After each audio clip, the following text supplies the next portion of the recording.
दिन बहुत खास है। आज कारगिल विजय दिवस है। 21 साल पहले आज के ही दिन कारगिल के युद्ध में हमारी सेना ने भारत की जीत का झंडा फहराया था।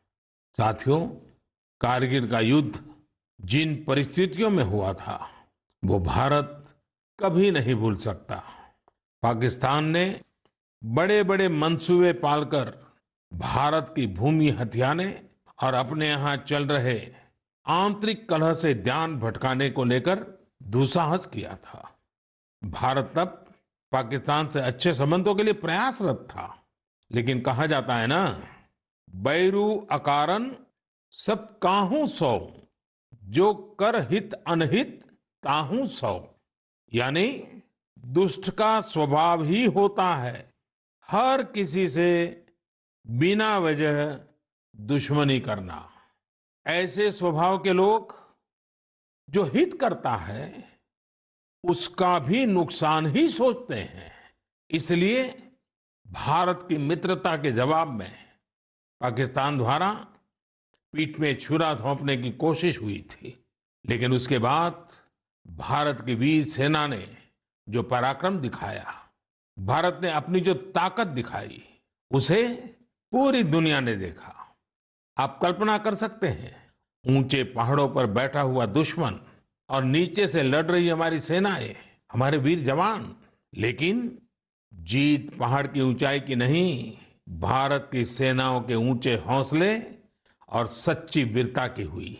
साथियों, उस समय मुझे भी करगिल जाने और हमारे जवानों की वीरता के दर्शन का सौभाग्य मिला। वो दिन मेरे जीवन के सबसे अनमोल क्षणों में से एक है। मैं देख रहा हूं कि आज देश भर में लोग कारगिल विजय को याद कर रहे हैं। सोशल मीडिया पर एक हैशटैग करेज इन करगिल के साथ लोग अपने वीरों को नमन कर रहे हैं। जो शहीद हुए हैं उन्हें श्रद्धांजलि दे रहे हैं। मैं आज सभी देशवासियों की तरफ से हमारे इन वीर जवानों के साथ साथ उन वीर माताओं को भी नमन करता हूं जिन्होंने मां भारती के सच्चे सपूतों को जन्म दिया। मेरा देश के नौजवानों से आग्रह है कि आज दिन भर कारगिल विजय से जुड़े हमारे जाबाजों की कहानियां, वीर माताओं के त्याग के बारे में एक दूसरे को बताएं, शेयर करें। मैं साथियों आपसे एक आग्रह करता हूं। आज एक वेबसाइट है www.gallantryawards.gov.in। आप उसको जरूर विजिट करें। वहां आपको हमारे वीर पराक्रमी योद्धाओं के बारे में, उनके पराक्रम के बारे में बहुत सारी जानकारियां प्राप्त होगी। और वो जानकारियां जब आप अपने साथियों के साथ चर्चा करेंगे, उनके लिए भी प्रेरणा का कारण बनेगी। आप जरूर इस वेबसाइट को विजिट कीजिए, और मैं तो कहूंगा बार बार कीजिए। साथियों, कारगिल युद्ध के समय अटल जी ने लाल किले से जो कहा था, वो आज भी हम सभी के लिए बहुत प्रासंगिक है। अटल जी ने तब देश को गांधी जी के एक मंत्र की याद दिलाई थी। महात्मा गांधी का मंत्र था कि यदि किसी को कभी कोई दुविधा हो कि उसे क्या करना क्या न करना, तो उसे भारत के सबसे गरीब और असहाय व्यक्ति के बारे में सोचना चाहिए। उसे ये सोचना चाहिए कि जो वो करने जा रहा है उससे उस व्यक्ति की भलाई होगी या नहीं होगी। गांधी जी के इस विचार से आगे बढ़कर अटल जी ने कहा था कि करगिल युद्ध ने हमें एक दूसरा मंत्र दिया है।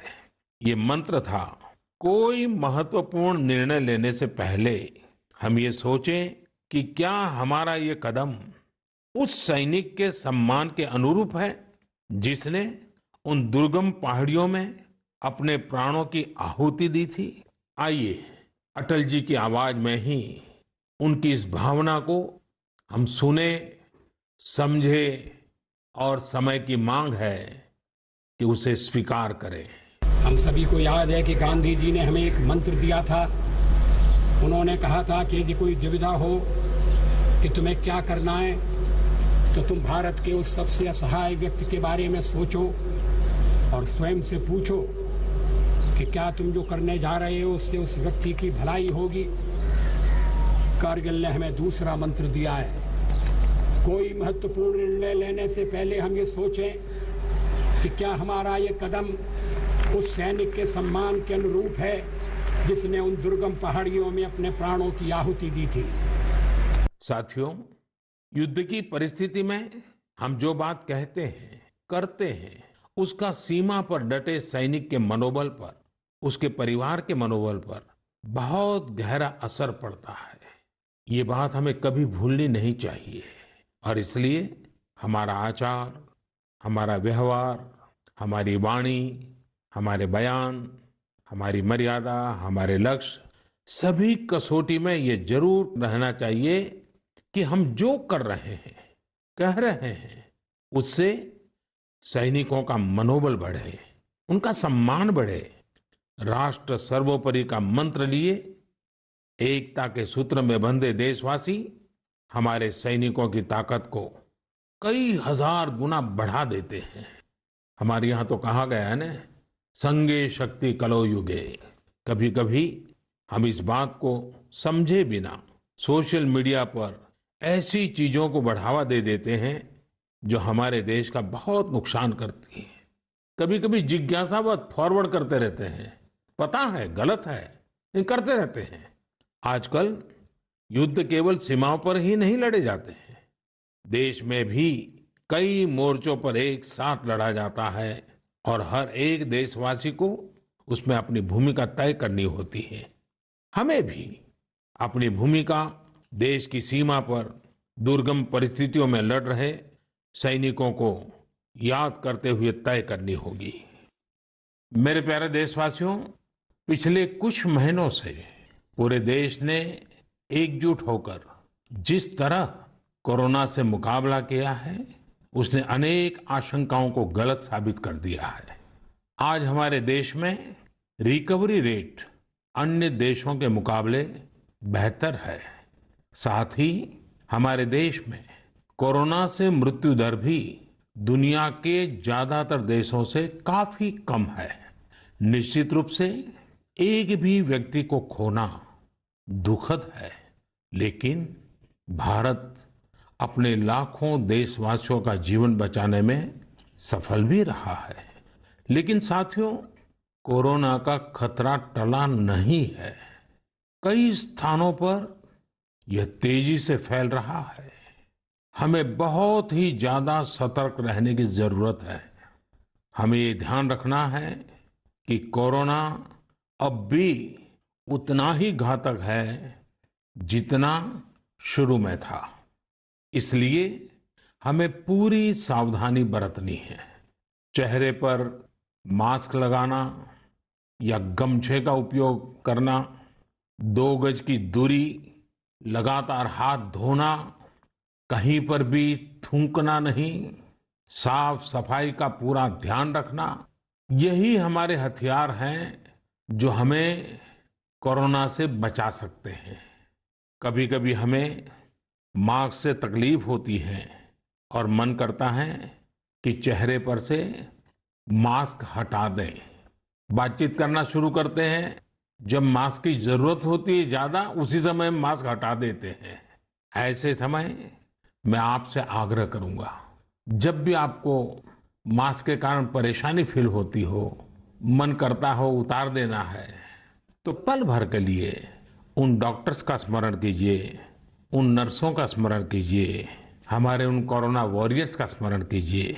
आप देखिए, वो मास्क पहन करके घंटों तक लगातार हम सबके जीवन को बचाने के लिए जुटे रहते हैं। 8-8, 10-10 घंटे तक मास्क पहने रखते हैं। क्या उनको तकलीफ नहीं होती होगी? थोड़ा सा उनका स्मरण कीजिए, आपको भी लगेगा कि हमें एक नागरिक के नाते इसमें जरा भी कोताही न बरतनी है, न किसी को बरतने देनी है। एक तरफ हमें कोरोना के खिलाफ लड़ाई को पूरी सजगता और सतर्कता के साथ लड़ना है, तो दूसरी ओर कठोर मेहनत से व्यवसाय, नौकरी, पढ़ाई, जो भी कर्तव्य हम निभाते हैं उसमें गति लानी है, उसको भी नई ऊंचाई पर ले जाना है। साथियों, कोरोना काल में तो हमारे ग्रामीण क्षेत्रों ने पूरे देश को दिशा दिखाई है। गांवों से स्थानीय नागरिकों के, ग्राम पंचायतों के अनेक अच्छे प्रयास लगातार सामने आ रहे हैं। जम्मू में एक गांव त्रेवा ग्राम पंचायत है। वहां की सरपंच हैं बलबीर कौर जी। मुझे बताया गया कि बलबीर कौर जी ने अपनी पंचायत में 30 बेड का एक क्वारंटाइन सेंटर बनवाया। पंचायत आने वाले रास्तों पर पानी की व्यवस्था की, लोगों को हाथ धोने में कोई दिक्कत ना हो इसका इंतजाम करवाया। इतना ही नहीं, ये बलबीर कौर जी खुद अपने कंधे पर स्प्रे पंप टांग कर वॉलेंटियर्स के साथ मिलकर पूरी पंचायत में, आसपास के क्षेत्र में सैनिटाइजेशन का काम भी करती है। ऐसी ही एक और कश्मीरी महिला सरपंच है गांदरबल के चौंटलीवार की जैतूना बेगम। जैतूना बेगम जी ने तय किया कि उनकी पंचायत कोरोना के खिलाफ जंग लड़ेगी और कमाई के लिए अवसर भी पैदा करेगी। उन्होंने पूरे इलाके में फ्री मास्क बांटे, फ्री राशन बांटा। साथ ही उन्होंने लोगों को फसलों के बीज और सेब के पौधे भी दिए ताकि लोगों को खेती में, बागवानी में दिक्कत ना आए। साथियों, कश्मीर से एक और प्रेरक घटना है। यहां अनंतनाग में म्युनिसिपल प्रेसिडेंट है श्रीमान मोहम्मद इकबाल। उन्हें अपने इलाके में सैनिटाइजेशन के लिए स्प्रेयर की जरूरत थी। उन्होंने जानकारी जुटाई तो पता चला कि मशीन दूसरे शहर से लानी पड़ेगी और कीमत भी होगी 6 लाख रुपए। तो श्रीमान इकबाल जी ने खुद ही प्रयास करके अपने आप स्प्रेयर मशीन बना ली और वो भी केवल 50,000 रुपये में। ऐसे कितने ही और उदाहरण हैं। पूरे देश में कोने कोने में ऐसी कई प्रेरक घटनाएं रोज सामने आती हैं। ये सभी अभिनंदन के अधिकारी हैं। चुनौती आई, लेकिन लोगों ने उतनी ही ताकत से उसका सामना भी किया। मेरे प्यारे देशवासियों, सही अप्रोच से, सकारात्मक अप्रोच से हमेशा आपदा को अवसर में, विपत्ति को विकास में बदलने में बहुत मदद मिलती है। अभी हम कोरोना के समय भी देख रहे हैं कि कैसे हमारे देश के युवाओं, महिलाओं ने अपने टैलेंट और स्किल के दम पर कुछ नए प्रयोग शुरू किए हैं। बिहार में कई वुमेन सेल्फ हेल्प ग्रुप्स ने मधुबनी पेंटिंग वाले मास्क बनाना शुरू किया है और देखते ही देखते ये खूब पॉपुलर हो गए। ये मधुबनी मास्क एक तरह से अपनी परंपरा का प्रचार तो करते ही हैं, लोगों को स्वास्थ्य के साथ रोजगारी भी दे रहे हैं। आप जानते ही हैं, नॉर्थ ईस्ट में बैम्बू यानी बांस कितनी बड़ी मात्रा में होता है। अब इसी बांस से त्रिपुरा, मणिपुर, असम के कारीगरों ने हाई क्वालिटी की पानी की बोतल और टिफिन बॉक्स बनाना शुरू किया है बाम्बू से। आप अगर इनकी क्वालिटी देखेंगे तो भरोसा नहीं होगा कि बांस की बोतलें भी इतनी शानदार हो सकती हैं। और फिर ये बोतलें इको फ्रेंडली भी हैं। इन्हें जब बनाते हैं तो बांस को पहले नीम और दूसरे औषधीय पौधों के साथ उबाला जाता है। इससे इनमें औषधीय गुण भी आते हैं। छोटे छोटे स्थानीय प्रोडक्ट से कैसे बड़ी सफलता मिलती है, इसका एक उदाहरण झारखंड से भी मिलता है। झारखंड के बिशुनपुर में इन दिनों 30 से ज्यादा समूह मिलकर के लेमन ग्रास की खेती कर रहे हैं। लेमन ग्रास 4 महीनों में तैयार हो जाती है और उसका तेल बाजार में अच्छे दामों में बिकता है। इसकी आजकल काफी मांग भी है। मैं देश के 2 इलाकों के बारे में भी बात करना चाहता हूं। दोनों ही एक दूसरे से सैकड़ों किलोमीटर दूर है और अपने अपने तरीके से भारत को आत्मनिर्भर बनाने के लिए कुछ हटकर के काम कर रहे हैं।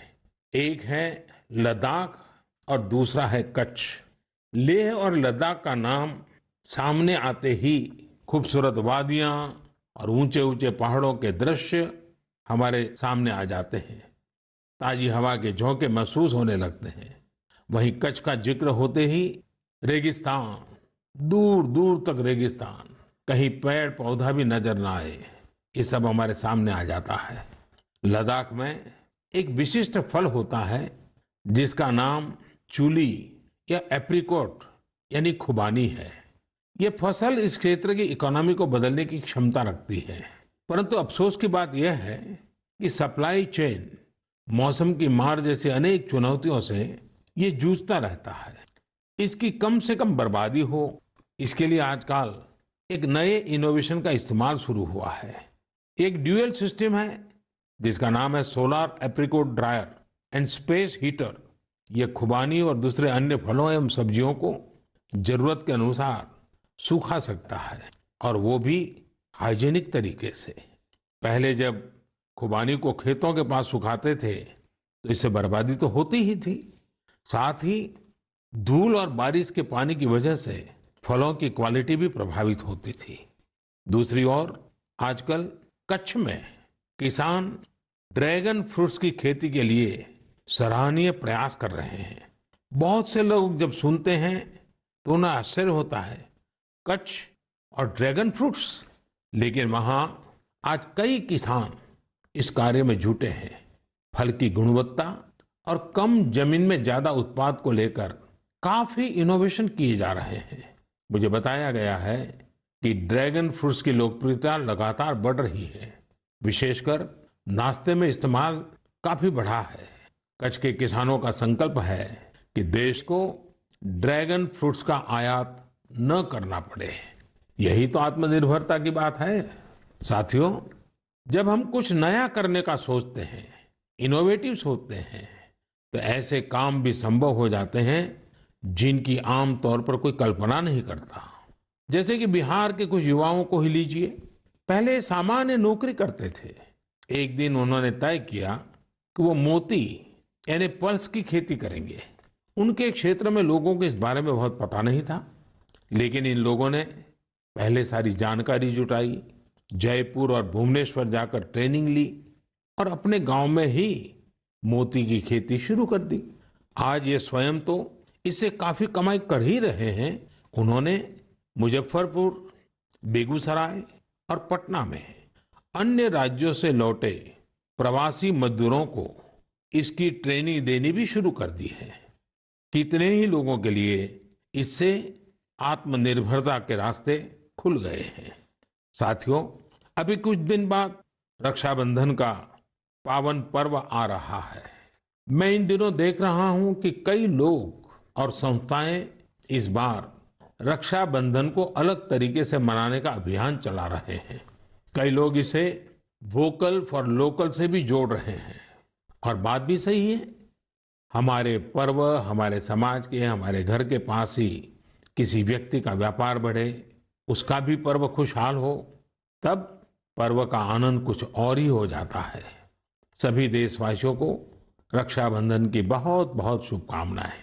साथियों, 7 अगस्त को नेशनल हैंडलूम डे है। भारत का हैंडलूम, हमारा हैंडीक्राफ्ट अपने आप में सैकड़ों वर्षों का गौरवमय इतिहास समेटे हुए है। हम सभी का प्रयास होना चाहिए कि न सिर्फ भारतीय हैंडलूम और हैंडीक्राफ्ट का ज्यादा से ज्यादा उपयोग करें, बल्कि इसके बारे में हमें ज्यादा से ज्यादा लोगों को बताना भी चाहिए। भारत का हैंडलूम और हैंडीक्राफ्ट कितना रिच है, इसमें कितनी विविधता है, ये दुनिया जितना ज्यादा जानेगी उतना ही हमारे लोकल कारीगरों और बुनकरों को लाभ होगा। साथियों, विशेषकर मेरे युवा साथियों, हमारा देश बदल रहा है। कैसे बदल रहा है, कितनी तेजी से बदल रहा है, कैसे कैसे क्षेत्रों में बदल रहा है। एक सकारात्मक सोच के साथ अगर निगाह डालें तो हम खुद अचंभित रह जाएंगे। एक समय था जब खेलकूद से लेकर के अन्य सेक्टर्स में अधिकतर लोग या तो बड़े बड़े शहरों से होते थे या बड़े बड़े परिवार से या फिर नामी गिरामी स्कूल या कॉलेज से होते थे। अब देश बदल रहा है। गांवों से, छोटे शहरों से, सामान्य परिवार से हमारे युवा आगे आ रहे हैं, सफलता के नए शिखर चूम रहे हैं। ये लोग संकटों के बीच भी नए नए सपने संजोते हुए आगे बढ़ रहे हैं। कुछ ऐसा ही हमें अभी हाल ही में जो बोर्ड एग्जाम्स के रिजल्ट आए उसमें भी दिखता है। आज मन की बात में हम कुछ ऐसे ही प्रतिभाशाली बेटे बेटियों से बात करते हैं। ऐसी ही एक प्रतिभाशाली बेटी है कृतिका नांदल। कृतिका जी हरियाणा में पानीपत से हैं। हेलो कृतिका जी, नमस्ते। नमस्ते सर।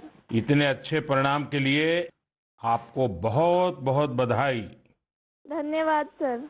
और आपको तो इन दिनों टेलीफोन लेते लेते भी आप थक गई होगी, इतने सारे लोगों के फोन आते होंगे। जी सर। और जो लोग बधाई देते हैं वो भी गर्व महसूस करते होंगे कि वो आपको जानते हैं। आपको कैसा लग रहा है? सर बहुत अच्छा लग रहा है। पेरेंट्स को प्राउड फील करा के खुद को भी इतना प्राउड फील हो रहा है। अच्छा, ये बताइए कि आपकी सबसे बड़ी प्रेरणा कौन है? सर मेरी मम्मी है सबसे बड़ी प्रेरणा तो मेरी। वाह। अच्छा, आप मम्मी से क्या सीख रही हैं? सर उन्होंने अपनी जिंदगी में इतनी मुश्किलें देखी फिर भी वो इतनी बोल्ड और इतनी स्ट्रोंग है। सर उन्हें देख देख के इतनी प्रेरणा मिलती है कि मैं भी उन्हीं की तरह बनूं। माँ कितनी पढ़ी लिखी हैं? सर बीए की है उन्होंने। बीए किया हुआ है? जी सर। अच्छा, तो माँ आपको सिखाती भी होगी? जी सर सिखाती हैं, दुनियादारी के बारे में हर बात बताती है। वह डांटती भी होगी? जी सर डांटती भी है। अच्छा बेटा, आप आगे क्या करना चाहती हैं? सर हम डॉक्टर बनना चाहते हैं। अरे वाह। MBBS। देखिए, डॉक्टर बनना आसान काम नहीं है। जी सर। डिग्री तो प्राप्त कर लेगी क्योंकि आप बड़ी तेजस्वी हो बेटा, लेकिन डॉक्टर का जीवन जो है वो समाज के लिए बहुत समर्पित होता है। जी सर। उसको कभी रात को चैन से सो भी नहीं सकता है, कभी भी पेशेंट का फोन आ जाता है, अस्पताल से फोन आ जाता है, उसको दौड़ना पड़ता है। एक प्रकार से 24/7 365 डेज डॉक्टर की जिंदगी लोगों की सेवा में लगी रहती है। Yes sir. और खतरा भी रहता है क्योंकि कभी पता नहीं आजकल के जिस प्रकार की बीमारियां हैं, तो डॉक्टर के सामने भी बहुत बड़ा संकट रहता है। जी सर। अच्छा कृतिका, हरियाणा तो खेलकूद में पूरे हिंदुस्तान के लिए हमेशा ही प्रेरणा देने वाला, प्रोत्साहन देने वाला राज्य रहा है। हाँ जी सर। तो आप भी तो कोई खेलकूद में भाग लेती हैं क्या? कुछ खेलकूद पसंद है क्या आपको? सर बास्केटबॉल खेलते थे स्कूल में थे जब। अच्छा, आपकी ऊंचाई कितनी है? ज्यादा है ऊंचाई? नहीं सर 5'2" की है। अच्छा, तो फिर तुम्हारे खेल में पसंद करते हैं? सर वो तो बस पैशन है, खेल लेते हैं। अच्छा अच्छा। चलिए कृतिका जी, आपके माता जी को मेरी तरफ से प्रणाम कहिए। उन्होंने आपको इस प्रकार के योग्य बनाया, आपके जीवन को बनाया। आपकी माता जी को प्रणाम और आपको बहुत बहुत बधाई, बहुत बहुत शुभकामनाएं। धन्यवाद सर। आइए अब हम चलते हैं केरला, एर्नाकुलम।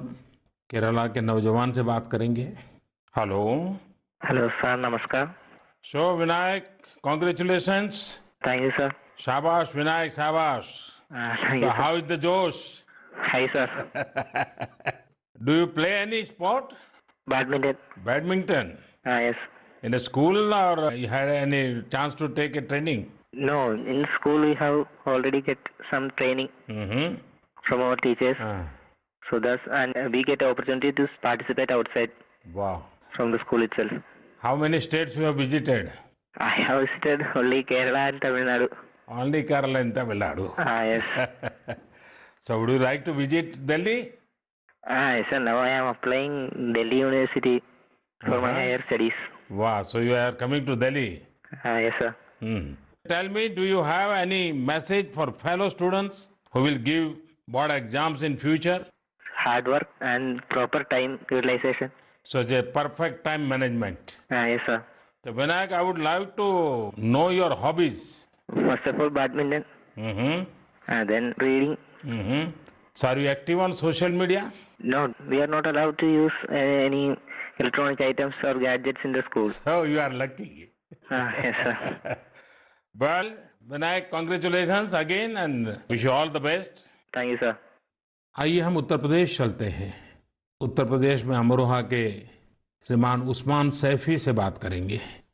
हेलो उस्मान, बहुत बहुत बधाई, आपको ढेरों ढेरों बधाई। Thank you sir. अच्छा, आप उस्मान बताइए कि आपने जो चाहा था वही रिजल्ट मिला कि कुछ कम आया? नहीं, जो चाहा था वही मिला है। मेरे पेरेंट्स भी बहुत खुश हैं। वाह अच्छा, परिवार में और भाई भी बहुत इतने ही तेजस्वी हैं कि घर में आप ही हैं जो इतने तेजस्वी हैं? सिर्फ मैं ही हूँ। मेरा भाई वो थोड़ा सा शरारती है, हाँ। बाकी मुझे लेकर बहुत खुश रहता है। अच्छा अच्छा अच्छा, आप जब पढ़ रहे थे तो उस्मान आपका पसंदीदा विषय क्या था? मैथमेटिक्स। अरे वाह, तो मैथमेटिक्स में क्या रुचि रहती थी, कैसे हुआ, किस टीचर ने आपको प्रेरित किया? जी, हमारे एक सब्जेक्ट टीचर रजत सर, उन्होंने मुझे प्रेरणा दी और वो बहुत अच्छा पढ़ाते हैं और मैथमेटिक्स शुरू से ही मेरा अच्छा रहा है और वो काफी इंटरेस्टिंग सब्जेक्ट भी है। तो जितना ज्यादा करते हैं उतना ज्यादा इंटरेस्ट आता है, तो इसलिए मेरा फेवरेट सब्जेक्ट। आपको मालूम है एक ऑनलाइन वैदिक मैथमेटिक्स के क्लासेस चलते हैं? Yes sir. हाँ, कभी ट्राई किया है इसका? नहीं सर, अभी नहीं किया। आप देखिए, बहुत सारे आपके दोस्तों को लगेगा जैसे आप जादूगर है, क्योंकि कंप्यूटर की स्पीड से आप गिनती कर सकते हैं। वैदिक मैथमेटिक्स की बहुत सरल टेक्निक्स हैं और आजकल वो ऑनलाइन पर भी अवेलेबल होते हैं। जी सर। क्योंकि आपकी मैथमेटिक्स में इंटरेस्ट है तो बहुत सी नई नई चीजें भी आप दे सकते हैं। जी सर। अच्छा उस्मान, आप खाली समय में क्या करते हैं? खाली समय में सर कुछ ना कुछ लिखता रहता हूँ मैं। मुझे लिखने में बहुत इंटरेस्ट आता है। अरे वाह, मतलब आप मैथमेटिक्स में रुचि लेते हैं, लिटरेचर में भी रुचि लेते हैं? Yes sir. क्या लिखते हैं? कविताएं लिखते हैं, शायरियां लिखते हैं? कुछ भी करंट अफेयर से रिलेटेड कोई भी टॉपिक हो उस पर लिखता रहता हूँ। नई नई जानकारियाँ मिलती रहती हैं, जैसे जीएसटी चला था और हमारा नोटबंदी, सब चीज। अरे वाह, कॉलेज की पढ़ाई करने के लिए आगे का क्या प्लान बना रहे हैं? सर मेरा जी मेंस का फर्स्ट अटेम्प्ट क्लियर हो चुका है और अब मैं सितंबर के लिए सेकंड अटेम्प्ट में अब बैठूंगा। मेरा मेन एम है कि मैं पहले आईआईटी से बैचलर डिग्री लूं और उसके बाद सिविल सर्विसेज में जाऊं और एक आईएएस बनूं। अरे वाह, अच्छा आप टेक्नोलॉजी में भी रुचि लेते हैं? यस सर, इसलिए मैंने आईटी ऑप्ट किया है। फर्स्ट टाइम बेस्ट था आईटी का। अच्छा, चलिए उस्मान, मेरी तरफ से बहुत शुभकामनाएं हैं। और आपका भाई शरारती है तो आपका समय भी अच्छा जाता होगा। और आपके माताजी पिताजी को भी मेरी तरफ से प्रणाम कहिए, उन्होंने आपको इस प्रकार से अवसर दिया, आपका हौसला बुलंद किया। और ये मुझे अच्छा लगा कि आप पढ़ाई के साथ साथ करंट इश्यूज पर अध्ययन भी करते हैं और लिखते भी हैं। देखिए, लिखने का फायदा ये होता है कि आपके विचार में शार्पनेस आती है। बहुत बहुत अच्छा फायदा होता है लिखने से। तो बहुत बहुत बधाई मेरी तरफ से। Thank you sir. आइए चलिए फिर एकदम से नीचे साउथ में चले जाते हैं, तमिलनाडु। नामक्कल से बेटी कनिका से बात करेंगे। और कनिका की बात तो बहुत ही इंस्पिरेशनल है। कनिका जी, वणक्कम। वणक्कम sir. How are you? Fine sir. First of all, I would like to congratulate you for your great success. Thank you sir. When I hear of Namakkal, I think of the Anjaneya temple. Yes sir. Now I will also remember my interaction with you. Yes sir. So, congratulations again. Thank you sir. You would have worked very hard for exams. How was your experience while preparing? I was working hard from the start, so I didn't expect this result, but I have written well, so I will get a good result. What were your expectation? 485 or 486, like that I thought, sir. And now? 490. So, what is the reaction of your family members and your teachers? They were so happy and they were so proud, sir. Which was your favorite subject? Mathematics. Oh, and what are your future plans? I am going to become a doctor, if possible, in AFMC, sir. And your family members are also in a medical profession or somewhere else? Oh, sir, my father is a driver, but my sister is studying MBBS, sir. Arre wow. So first of all, I will do the pranam to your father, who is taking lot of care of your sister and yourself. It's a great service he is doing. Yes, sir. And it's an inspiration for all. Yes, sir.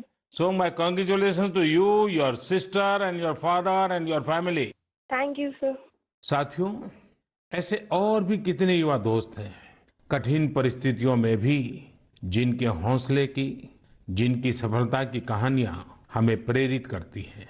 मेरा मन था कि ज्यादा से ज्यादा युवा साथियों से बात करने का मौका मिले, लेकिन समय की भी कुछ मर्यादाएं रहती हैं।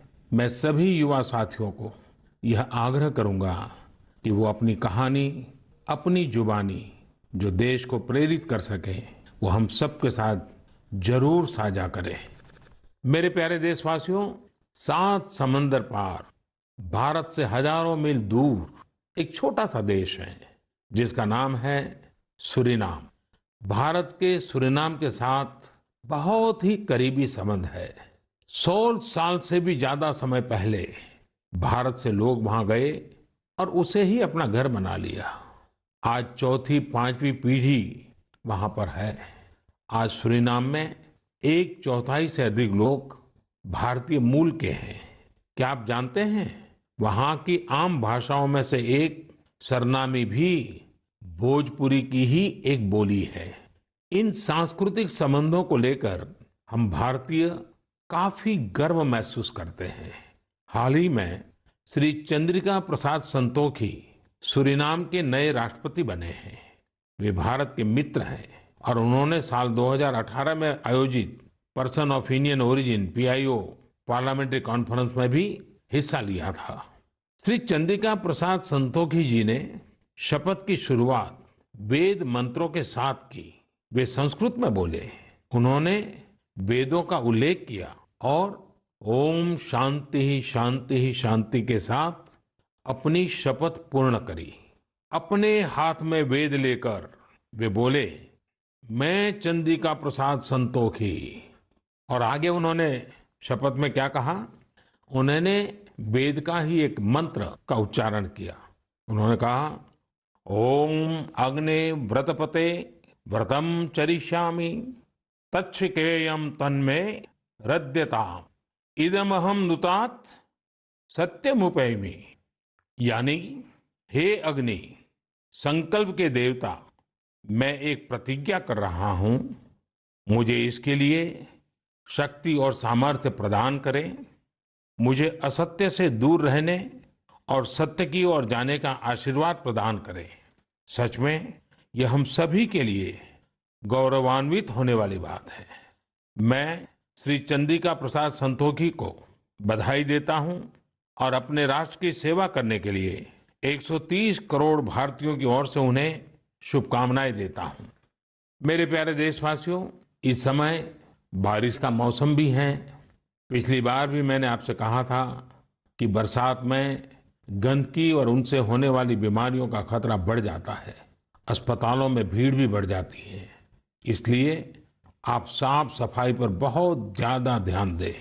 इम्यूनिटी बढ़ाने वाली चीजें, आयुर्वेदिक काढ़ा वगैरह लेते रहें। कोरोना संक्रमण के समय में हम अन्य बीमारियों से दूर रहें। हमें अस्पताल के चक्कर न लगाने पड़े, इसका पूरा ख्याल रखना होगा। साथियों, बारिश के मौसम में देश का एक बड़ा हिस्सा बाढ़ से भी जूझ रहा है। बिहार, असम जैसे राज्यों के कई क्षेत्रों में तो बाढ़ ने काफी मुश्किलें पैदा की हुई हैं। यानी एक तरफ कोरोना है तो दूसरी तरफ ये एक और चुनौती है। ऐसे में सभी सरकारें, NDRF की टीमें, राज्य की आपदा नियंत्रण टीमें, स्वयंसेवी संस्थाएं सब एक साथ मिलकर जुटे हुए हैं। हर तरह से राहत और बचाव के काम कर रहे हैं। इस आपदा से प्रभावित सभी लोगों के साथ पूरा देश खड़ा है। साथियों, अगली बार जब हम मन की बात में मिलेंगे, उसके पहले ही 15 अगस्त भी आने वाला है। इस बार 15 अगस्त भी अलग परिस्थितियों में होगा। कोरोना महामारी की इस आपदा के बीच होगा। मेरा अपने युवाओं से, सभी देशवासियों से अनुरोध है कि हम स्वतंत्रता दिवस पर महामारी से आजादी का संकल्प लें, आत्मनिर्भर भारत का संकल्प लें, कुछ नया सीखने और सिखाने का संकल्प लें, अपने कर्तव्यों के पालन का संकल्प लें। हमारा देश आज जिस ऊंचाई पर है, वो कई ऐसी महान विभूतियों की तपस्या की वजह से हैं, जिन्होंने राष्ट्र निर्माण के लिए अपना जीवन समर्पित कर दिया। उन्हीं महान विभूतियों में से एक है लोकमान्य तिलक। 1 अगस्त 2020 को लोकमान्य तिलक जी की 100वीं पुण्यतिथि है।